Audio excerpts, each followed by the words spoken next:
எப்தா என்ன பண்றான்? இவ்வளவு நாள் இதுதான் குடும்பம்னு நினைச்சு வாழ்ந்துட்டு இருந்த அந்த எப்தா அந்த குடும்பத்திலிருந்து துரத்தி விட்டதுக்கு அப்புறம் யாரை சார்ந்து இருக்கிறான்? வீரரான மனுஷனோட தான் இருந்தான். ஆனா அவனுடைய காரியம் எப்படிப்பட்டதா இருக்கிறது?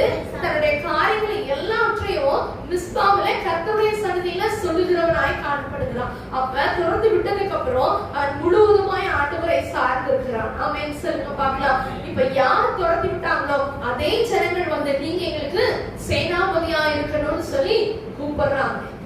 ஆமென் சொல்லுங்களேன். ஆண்டவர் நம்முடைய தலையை உயர்த்துகிறவராய் இருக்கிறார்.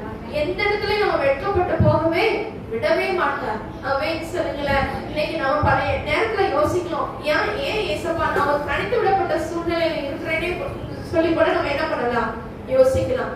ஆனா எப்தா எப்படிப்பட்டவனா இருந்தான்? தனித்து விடப்பட்டான். ஆனா அவனோட ஏசப்பா இருக்கிறாங்க. ஆமென் சொல்லுங்களேன். அவனோட கர்த்தர் இருக்கிறதுனாலதான் அவன் போய் ஜெபித்தான் என்று சொல்லி வேதம் சொல்லல.